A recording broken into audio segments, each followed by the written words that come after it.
2017.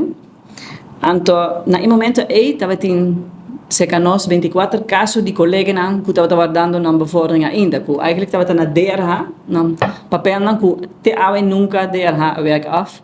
O governo não doet na nunca para pagar esse. Então, esse é algo muito difícil. Então, aí passa SPGA começar caso de corte contra o governo, contra o ministro, em caso aqui.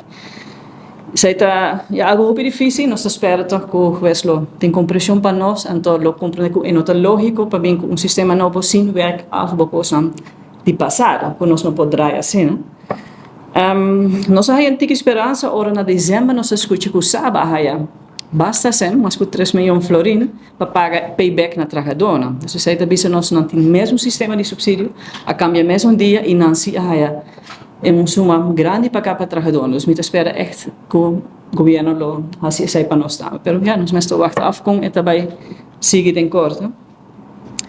Do o problema financeiro, nós decidimos também que para januário aqui nós krimpen in, dus nós corta com grupo de clientes na mano obra.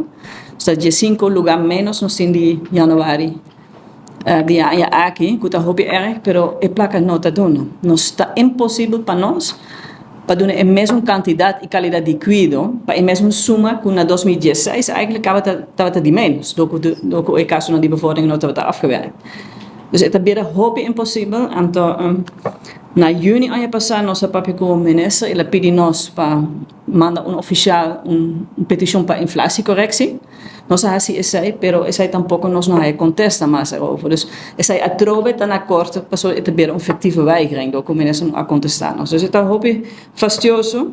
Nós esperamos echt que ele tenha compreensão para essa que ele coloque solução. Pronto. So, se você vai na website de CBS, você vai ver de 2017 para o tem mais de 16% de inflação. Então, nós não podemos assim com a mesma quantidade de cuidado. Outro challenge que nós temos, outro reto, é que falta psicólogo ou ortopedagogo. Nós temos vacature, mas com a abrir. Então, é muito difícil para llenar a vacature, então é necessário para nós seguir trabalhando de qualidade. E a trobe é, já quando nós podemos pagar, é trabalhar met elkaar, é um rol que nós não estamos muito aantrekkelijk como werkgever. Aunque o ambiente aqui não está bom, não? Dus para a gente sabe o que é solicitar, nós temos hobby de werken. Sim. Ok, challenge para nossos clientes na mesa, que no momento aqui na Aruba não tem passadia adequado para adultos não. Dus geen een weer mais grande, adulto não maior. Dus para ano passado a abrir ambiente novo, que estava agora lanta para echt grande não por baixo, dus adulto não maior. Pero no momento aqui não tem echt lugar para o lugar não está adaptado para adulto não grande não. Dus agora não tem passadia adequado. E esse é reto de casa na mesa onde não está viva. Dus na Caixa Baruri e na richting ambiente feliz. Dus não está mais ainda, dus mais trabalhador, mais necessidade de outra habilidade para trabalhador e para a família na mesa que tem pessoa da família que está bastante grande cava, é challenge muito grande. Então não tem passadia nem suficiente casa para ajudar não.